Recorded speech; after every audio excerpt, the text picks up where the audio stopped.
Critical Role, everyone's favorite Dungeons & Dragons show, is currently celebrating its 10th year anniversary. I know, that's freaking crazy, right? 10 years of these nerdy-ass voice actors getting up to all sorts of crazy chaos shenanigans and getting put through the ringer by the dungeon master, Matt Mercer. And as someone who has been watching since day one of Critical Role, man, does this make me feel kinda old. Throughout these 10 years, though, Dungeon Master Matt Mercer has come up with some real bangin' villains. From a cabal of evil ancient dragons to a dastardly, sexy sorceress and vampire couple in Silas and Delilah Briarwood. But out of all Critical Role's iconic villains, I think that there is one that stands high above all of the rest. Hello everyone, I'm Finn. Welcome back to finnfilms. Join me today as we are discussing who I think is the greatest villain in Critical Role history. A man who wanted to break the chains of oppression, to rewrite the history of Exandria and kill a god. None other than the Archmage, Ludinus Dalath. So if you are new to my channel, then hi, hello there, I'm Finn. I am a massive D&D nerd, fantasy nerd, and fan of Critical Role. I mean, all you have to do is take a little look through my channel to see all of the Critical Role and Dungeons & Dragons videos that I've made throughout the years to see that both of these two things are extremely important to me in my life. I really just love storytelling as a whole and media as a whole, media of all kinds. But in my opinion, Dungeons & Dragons is one of the greatest forms of media, one of the greatest forms of storytelling out there. Oh, as well, obviously guys, this video will contain spoilers for Critical Role, mainly Critical Role Campaign 3, but possibly some spoilers for Campaigns 1 and 2, so consider yourself warned. So, villains. Man, do I love villains. Throughout like most stories told with a kind of conflict between heroes and villains, it's generally, in my opinion, the villains that are far more dynamic, complicated, and just overall more interesting characters. My personal favorite type of villains are the justified villains. I recently did actually a whole video on this concept of the justified villain, specifically in the form of Abby from The Last of Us, and in my opinion, why Abby is one of my favorite villains of all time. Now, many villains have justification for their sick, twisted, evil actions, but this doesn't necessarily make them a justified villain. No, when I say a justified villain, what I mean is a villain whose justifications are so morally sound that they make us, the viewer, completely question our own morality. A villain whose reasoning makes us stop and say, wait a minute, this character makes a pretty good point. I.e., think of villains like Abby from The Last of Us, Magneto from X-Men, or Syndrome from The Incredibles. But I do think that there is one villain that really embodies this idea of a justified villain the most. And in my opinion, he is the greatest villain in all of Critical Role history, in all of Exandria lore, and the best villain that Matt Mercer has ever created, none other than the Archmage, Ludinus Da'leth. So Archmage Ludinus Da'leth is the primary antagonist and villain for Critical Role's most recent campaign at the time of recording, Critical Role Campaign 3. The man is calculating, manipulative, an absolute slime ball with a bit of a Jesus complex, and goddamn do I love him. The story of Critical Role Campaign 3 largely revolves around this relationship between the gods of Exandria, the divine beings, and their mortal creation, the many different peoples that inhabit this fantasy world of Exandria. Specifically on the idea that the peoples of Exandria have outgrown the need for their god creators, that this relationship between parent and child, god and worshipper wasn't done out of love and devotion, but was actually one of cattle and farmer. This idea and this belief specifically being perpetuated by one Ludinus Da'leth, and all a part of his grand design and hundreds of year, possibly even 1,000-year-long plan to destroy the gods, and in his mind, allow the mortals to ultimately reclaim the world of Exandria to throw off these chains of their oppressors. So I think in order to really understand Ludinus as a character, his ultimate grand plan and machinations, and to really understand the justification for why he is doing this, we need to do a little deep dive into Critical Role lore. Specifically on the Calamity, the grand hundreds of year-long civil war between the god brethren of Exandria, specifically the prime deities, who are largely considered to be the good gods, and their betrayer god brethren, aka the bad gods. This is going to be a bit more of kind of like a speed run of this lore, so if you want to learn like more about this in like more detail, I've made like several videos throughout the years going into detail on that, so feel free to check them out. As I said, the Calamity was a civil war between god brethren that took place on the material plane of Exandria. This war lasting hundreds of years and completely tearing the physical world of Exandria to pieces. You know, massive gods, divine beings capable of, all sorts of limitless power and potential fighting on the earth, if you will probably do that. The war not only reshaping the actual physical landscape of the planet of Exandria, but the peoples of Exandria. As when the war finally came to an end, roughly 2/3 of the planet's population would end up dead. The world being ushered into a sort of arcane dark age, as the age before the Calamity was known as the Age of Arcanum, a time of great wonder, technology, and magical advancement, where great powerful mage cities flew through the air conjuring works of magic that the world had never seen and would never see again. As the Calamity would ultimately see the downfall of all of these magocracy flying cities, as well as the loss of their advanced knowledge, technology, and spellcraft that has never truly recovered in the hundreds of years in the world post-Calamity. In many ways, the Age of Arcanum, the age pre-Calamity, was defined by this idea of kind of mortal excellence, the advancement of arcane practitioners, and the excellence arguably devolving into arrogance, which would ultimately be their own undoing. Now, all of this is very important, you see, because the world of Exandria has drastically changed throughout this grand civil war, and into the following age, the age of the post-divergence. The divergence being when the prime deities, after winning this civil war, created a magical barrier known as the Divine Gate, which prevented any deity from setting foot on the material world of Exandria in order to prevent another calamity, another grand war between gods from taking place. The betrayer gods, being sealed in their own realms and their prisons, would never be able to walk amongst the mortals again, and the prime deities themselves would retreat to their own heavenly-like realms across this divine gate, thus granting mortals the gift of divine magic, creating the domains of clerics and paladins, worshippers of gods who would be able to wield this divine power through their faith. Now, as time would pass, the horrors of the Calamity, as well as the wonders of the Age of Arcanum, and specifically the magical excellency, would ultimately fade to that of legend and the very far distant memory for the peoples of Exandria. Most people, except for one, Ludinus Dalath. Ludinus being one of the oldest living mortals on the planet at the time of Critical Role Campaign 3, and one of the only survivors that we know of from the time of the Calamity. Yeah, my dude is a 1,000-year-old, hella powerful elf archmage wizard with a bit of a grudge against the gods of Exandria. And honestly, you might have a bit of a grudge as well against the gods if you lived through a war that saw your entire way of life, all of your technology and arcane progress, your home, your family, your friends, your life as you know it, upended and destroyed in front of you. All done in a war that you never asked for, a war you never wanted. A war which you never picked either side, and you never really have an actual stake in. In many ways, many of the mortals of Exandria were like a group of ants.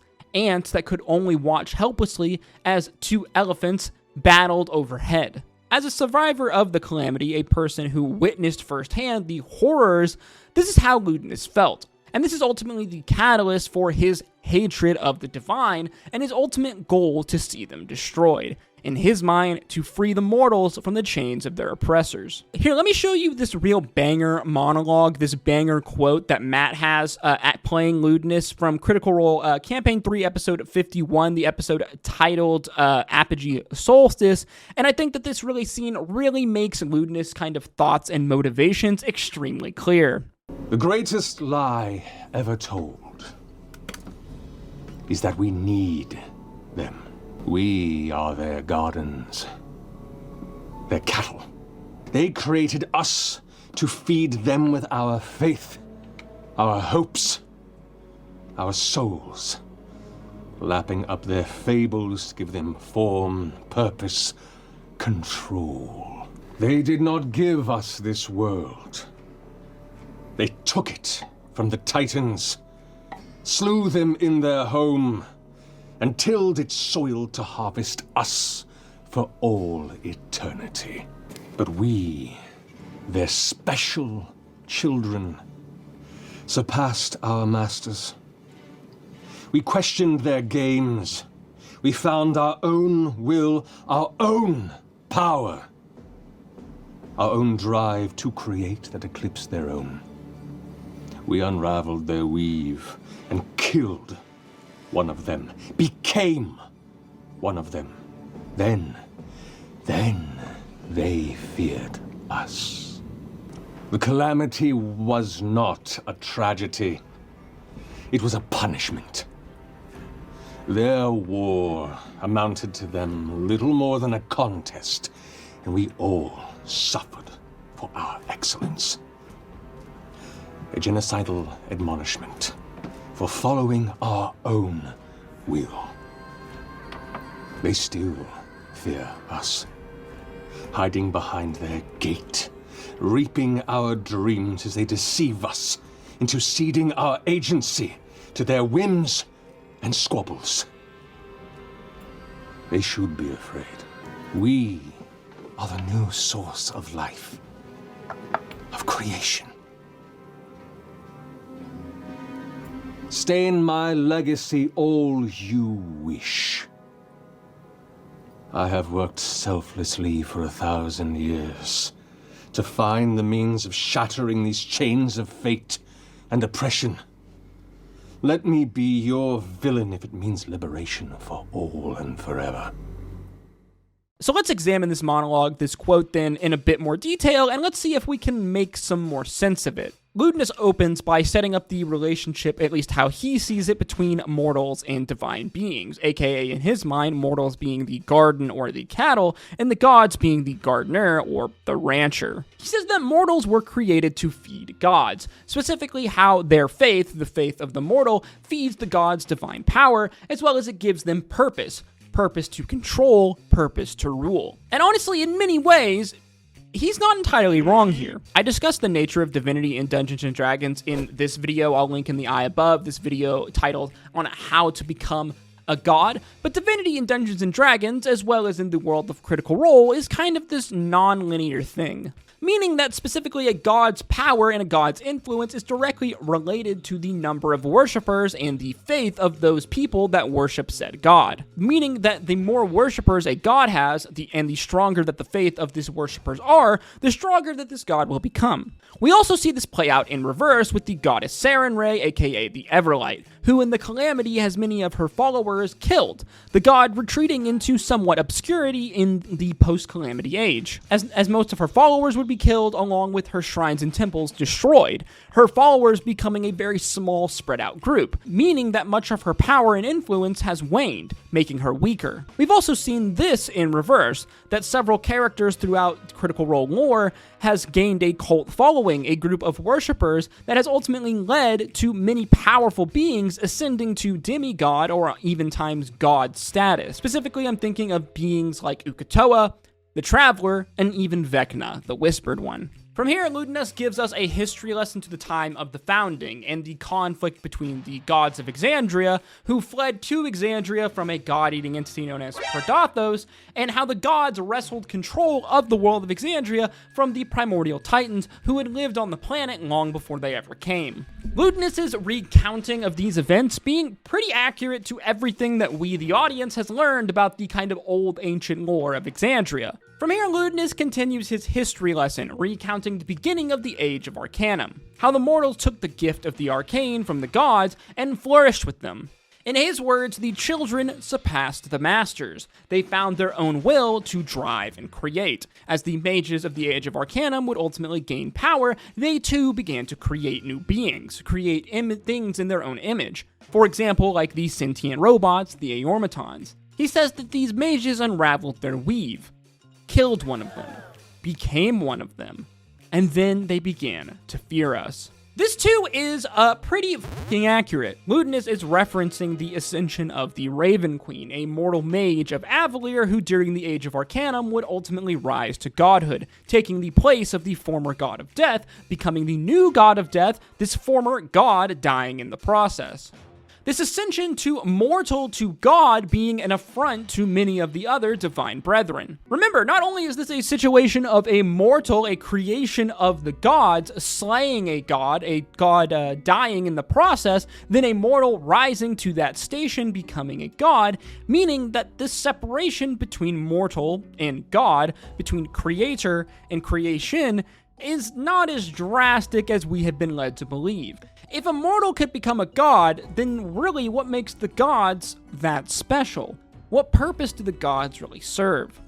It's why we need to remember that these gods are family. They are brethren, both prime and betrayer god alike. They are all related to one another, so now this upstart mortal that has replaced one of their family members has led to some tension and animosity for many of these deities. As again, we need to ask ourselves, if one mortal could ascend to godhood, what's to stop others from doing it as well? He then states that the calamity was not a tragedy, but a punishment. The gods were amounting to little more than a contest of strength, while meanwhile the mortals suffered for their own excellence. Now, this is a bit reductionary from Ludinus' point of view, but again, he's not entirely wrong, and when you see it from his lens, through his eyes, it does make a lot of sense why he thinks this way. This is not the first calamity level-esque event that has taken place in the history in the world of Exandria. The gods have stated that they have hit the reset button on mortal kind, on life on Exandria several times before, killing everything and starting over again. And we also know that the gods have had inner strife amongst each other that has led to conflict multiple times throughout the history of the planet. And while yes, some of the gods did ultimately suffer injury, for example, the goddess Ioun, the knowing mistress, during the battles of the calamity, this is nothing compared to the mayhem, destruction, and an absolute sheer level of death that was brought upon the mortal people. To Ludinus then, these gods and everything they represent are nothing but oppressive overlords, who farm the faith of mortals like cattle to feed upon this for their own power. Ludinus, in his words, working for 1,000 years to break these chains of oppression. By ultimately destroying the gods, he thinks that he can set the mortals free. Ludinus then giving us one of the most banger lines of any NPC that Matt Mercer has ever made. Let me be your villain if it means liberation for all and forever. Now that's how you create a banger villain, man. A character whose justification and motivation are so sound that not only does it make us, the audience, conflicted as to what exactly we should do and what exactly we should want to see happen, but it also conflicts the characters in the story itself. As many of the party members, the player characters played by the cast, struggle to deny that what Ludinus is doing is wrong or that his reasoning isn't valid. That maybe, just maybe, the world might be a better place without the gods sitting atop this hierarchy. Honestly, it's not even like Ludinus' main goal that, in my opinion, makes him evil. It's more about like the horrible actions that he does, the many people that die, in order for him to try and achieve the goal. And again, it is a question of, do the ends justify the means? And I'm gonna be honest, Ludinus is kind of based. Yes, he has a bit of a Jesus Savior complex. Yes, he's willing to sacrifice thousands of lives in order to achieve his goals. And yeah, he seems hell-bent on achieving said goals and taking the rest of the world kicking and screaming with him without a choice. But to me, as a person who lived through the horrors of the calamity and saw what the gods were capable of firsthand with his own eyes, it kind of makes a lot of sense to me. This, in my opinion, I think, is what makes Ludinus such a goddamn good villain. He is completely justified in believing what he believes and for completely, basically disregarding any pushback that is given to him. As to him, in his mind, if you didn't see the horrors of the calamity firsthand, see what the gods were capable of, then you are naive, and you could never truly understand the goals and the purpose that he is working towards. And yes, his actions, the things that he does in order to try to achieve this goal, are ultimately the things that make him evil, but the characters and the story and his motivation has such a profound effect on our story and ultimately the world of Exandria as a whole, that it basically ends up shaping the ending of Campaign 3 and the future of the world of Critical Role in Exandria. By the end of Campaign 3, Ludinus, in many ways, ultimately succeeds. He ultimately gets what he wants, just maybe not in the way that he was expecting. As in the end of Campaign 3, the gods make a deal with the mortals, with our main characters, our party members, and shatter the Divine Gate, being reborn on Exandria in mortal form once again. The gods then getting to live out mortal lives amongst their creations, and see the lives of immortals, see the mortal point of view from firsthand. Thus, in many ways, this outcome ultimately does achieve Ludinus' goal of freeing the mortals from the shackles of their creators. But it is done so in a way that ultimately didn't lead to the gods' permanent destruction. This, I think, is what makes Ludinus one of the greatest characters, not just the greatest villains, again, one of the greatest characters that Matt Mercer has ever created. And I think that this character is massively underrated and underappreciated in the Critical Role fandom. And in my opinion, he's arguably the most influential character in all of Critical Role history. I mean, his belief, his argument ultimately influenced the outcomes of Campaign 3, so much so that the outcomes ultimately changed the world of Critical Role forever. And to me, this really proves one important thing, that Ludinus was right.